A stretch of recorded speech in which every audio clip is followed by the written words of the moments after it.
பாரு. எங்களுக்கு இந்த சின்ன விஷயத்துக்கு கூட சண்டை வந்துடும். என்னென்ன விஷயத்துக்குலாம் சின்ன சின்ன விஷயத்துக்குலாம் உங்களுக்கே தெரியும்ல. வேற ஏதாவது பத்தி பேசுவோம். சிரிக்கிற அவ்வளவு சீரியஸா பேசுறீங்க. மழை பெய்யுது, நம்ம துணி காய வச்சிருப்பாங்க. இங்க பாரு மழை பெய்யுதுடி. அதுக்கு என்னங்கிறப்ப அட கொஞ்சம் சும்மா இருக்கியா, மனப்பாடம் பண்ணி ஓட்டிக்கிட்டு இருக்கேன். அதேதான் இருக்கு, நல்லா போகும் இருக்கே. ஆனா சோதிக்காதீங்க, சோதிக்காதீங்க. மலையாளத்துல என்ன சொல்லுவாங்க மாமனார? அச்சான் சார் சொல்லுவேன். அப்பாவை அச்சான். எல்லாம் ப்ரோ மாதிரி இருக்கேம்மா. இது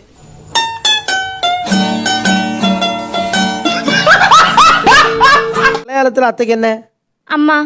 ஏய் என்ன குழப்பமா நீ? ஒத்துக்கிட மனசு இல்லனாலும் அதான் நேசம். அம்மாக்கு என்ன மலையாளத்துல? அம்மா தான் சார். உங்க இதுல வந்து அத்தை பையனை கட்டுற முறை கிடையாதுல? இல்ல சார். இது நம்ம லிஸ்ட்லயே இல்லையே. தூங்க விட மாட்டார். ரெண்டாவது எங்க டீ குடிக்கிறாரோ டம்ளர் அங்கேயே வச்சிருவாரு. சிக்கிட்டான் முழுக்கு பாய சிக்கிட்டான். ரொம்ப நேரம் நிக்கிறாங்க. இவங்க வந்து படிச்சுட்டு இருக்கும்போது எங்களுக்கு கல்யாணம் பண்ணி வச்சுட்டாங்க சார். கல்யாணம் பண்ணி வச்சுட்டு ஒரு வாரம் வரைக்கும் பேசுறதில்ல, ஒரு கூச்ச சுவாபத்துல பேசாம இருந்தோம். நான் அப்படியே ஷாக் ஆயிட்டேன். சின்ன வயசுல டாம் ஜெர்ரி தான் அதிகமா பார்ப்பேன். பெருசான பிறகு இப்ப இவங்கெல்லாம். ஏய், என்னை வச்சு ஒன்னும் காமெடி கிமெடி பண்ணலையே. பொண்டாட்டிய வீட்டுக்கு அனுப்பி வைன்னு ஒரு மனுஷன் ரிட்டையர் ஆகிற ஏஜ்ல வந்து மருமகள்கிட்ட கேட்கறது ரொம்ப புதுசா இருக்கேம்மா. ரொம்ப ஸ்ட்ரிக்டான கம்பெனியா இருக்குமோ? வேலைக்கு வந்தா அப்படித்தான் மிரட்டு வாங்கி போல் இருக்கு. அம்மாக்கு என்ன வயசு? அம்மாக்கு 70க்கு மேல ஆயிடுச்சு. 70 வயசு ஆனாச்சு. முடியாது பொய்யெல்லாம் சொல்றாங்க சார். எனக்கே 60 ஆக போது, அவங்களுக்கு 10 வயசுல.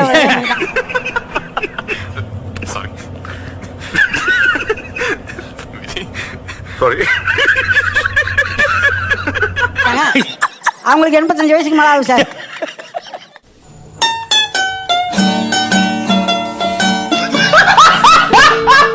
சாப்பிடுவாரு, தூங்குவாரு, பேசவே மாட்டாரு.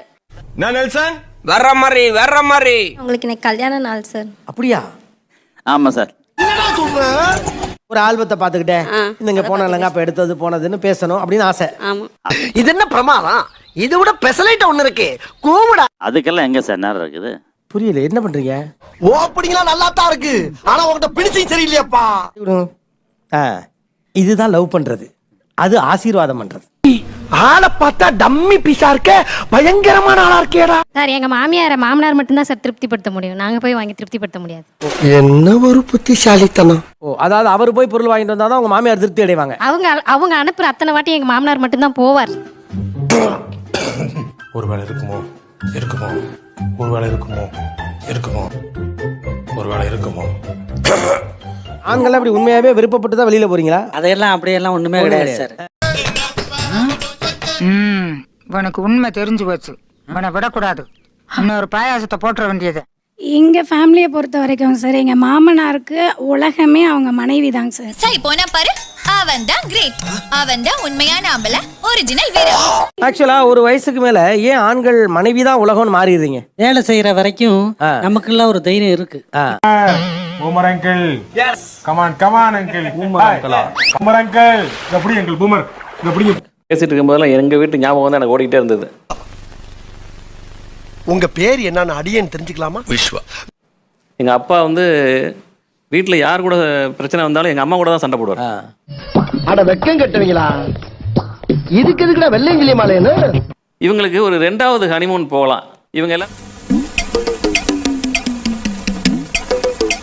எல்லாரும் சேர்ந்து அவங்க எல்லாரும் சேர்ந்து ஒரு வாரத்துக்கு எங்கேயாவது டூர் அனுப்பலாம். போய் இப்போ ஒரு புதுசா ஒரு அண்டர்ஸ்டாண்டிங் கிடைக்குமோ.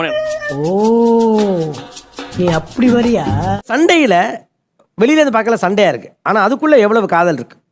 டேய், நான் செத்துறேன்டா, போப்பா, இவன் படத்தை தாண்டி போ.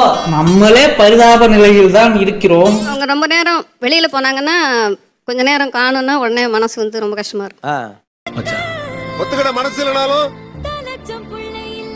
அதான் நேசம். அதாவது எவ்வளவு சண்டை போட்டாலும் சாப்பாடை கரெக்டா கொண்டு வந்து வச்சிருவாங்க. ஏன்டா பயப்படுற? தைரியமா போக வேண்டியதானே. இப்பெல்லாம் வாழணும். சும்மா இப்படி பயந்துகிட்டே இருந்தோம்னு வச்சுக்க, வாழ்க்கை உன செஞ்சிடும். நீ வாழ்க்கையே செய்யணும்டா.